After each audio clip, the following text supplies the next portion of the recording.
Welcome guys, welcome to my YouTube channel. आज एक political topic के ऊपर बात करने का मूड है। बात है अगस्त 2024 जब बांग्लादेश के अंदर रिजीम चेंज हुई। बांग्लादेश के अंदर मोहम्मद यूनुस सत्ता में आया।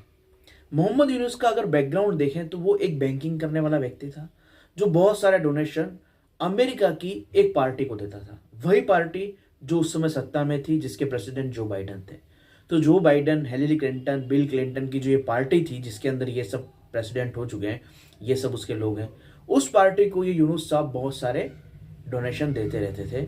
और ये पार्टी केवल यूनुस साहब के नजदीक है ऐसा नहीं, ये पार्टी पाकिस्तान के भी बहुत नजदीक है। और ये पार्टी केवल पाकिस्तान के बहुत नजदीक है ऐसा नहीं, ये कई प्रकार के जिहादियों के बहुत करीबी है। और ये पार्टी अमेरिका के अंदर भी जिहादियों को सपोर्ट करने वाली पार्टी है।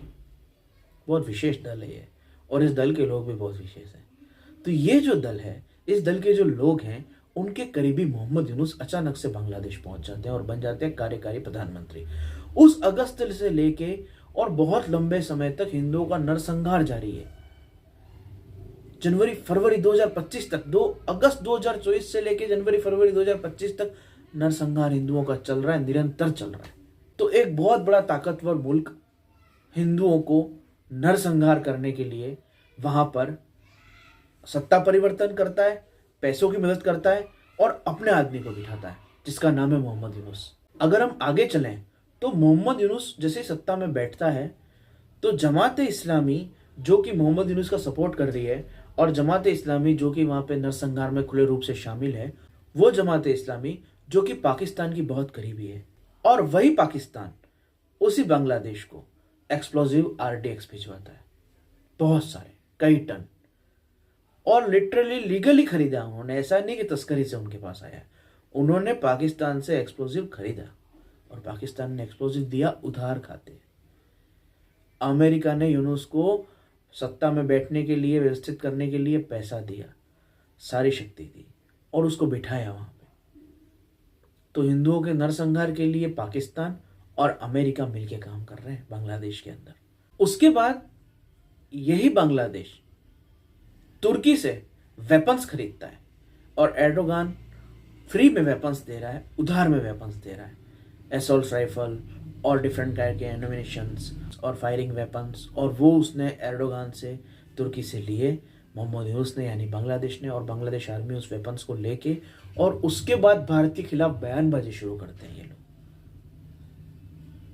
कि हम ग्रेटर बांग्लादेश बनाएंगे, बिहार, उड़ीसा और पश्चिम बंगाल आदि सब बांग्लादेश में मिला लिए जाएंगे। तो तुर्की से आ रहे हथियार, पाकिस्तान से आ रहे विस्फोटक, अमेरिका से आ रही है मदद, पैसा और सारी टैक्टिक्स। और उसके बाद उनके पास खाने की कमी थी बेचारों के पास, बांग्लादेशियों के पास। तो खाना कौन पहुंचा रहा उनके पास? माननीय हमारे प्रधानमंत्री मोदी जी। उन्होंने बांग्लादेश को दिए चावल, क्विंटलों में नहीं, टनों में, सैकड़ों टन नहीं, हजारों टन। आहा, अद्भुत दृश्य। बांग्लादेशियों को एक देश हथियार दे रहा है, एक देश विस्फोटक दे रहा है, एक देश पैसा दे रहा है, एक देश राजनीतिक मदद दे रहा है, और पड़ोसी भारत उसको चावल दे रहा है ताकि बांग्लादेशी वहां पर हिंदुओं का नरसंहार कर सकें। जब इतने सारे देश मिलकर हिंदुओं को नोच के खाने के लिए तैयार बैठे हैं तो हिंदू आबादी कैसे बचेगी? भारत तो हिंदुओं का देश है ही नहीं।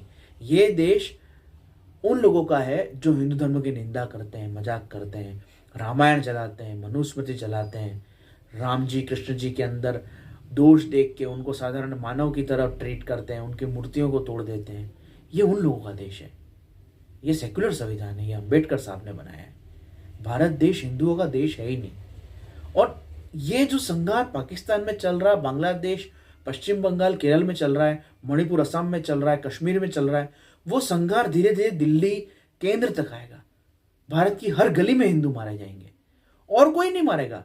यही धर्मांतरित ईसाई, बौद्ध, मुस्लिम जब ये अलगाववादी विचारों से भड़क जाएंगे, इनकी बुद्धि सटक जाएगी, जब ये बाहरी पैसे, बाहरी एनजीओ की आदत में, उसके बाद ये खुद ही इस कांड को करेंगे। नक्सली कई बाहर से थोड़ी आ रहे हैं, यही पैदा हो रहे हैं। जिन्होंने पुलवामा अटैक किया वो आतंकी बाहर से थोड़ी आए थे, भारत में ही बने थे। उनको बनाने के लिए विदेशी ताकतें बहुत पैसा खर्च रही हैं और हमारे राजनेता बहुत ही डल हैं इतने डल हैं जिसकी कोई सीमा नहीं है, इसलिए ये चीज़ें चलती जा रही हैं। इससे बचने का उपाय क्या है, तरीका क्या है इसका? जब बांग्लादेश में अगस्त में 2024 में नरसंहार के सारे कारस्तानियाँ शुरू हुई, तब मैंने एक वीडियो बनाया था और वो वीडियो इस बारे में था कि हिंदुओं को क्या करना चाहिए। आपको वो वीडियो अवश्य देखना चाहिए, लिंक डिस्क्रिप्शन में है। धन्यवाद।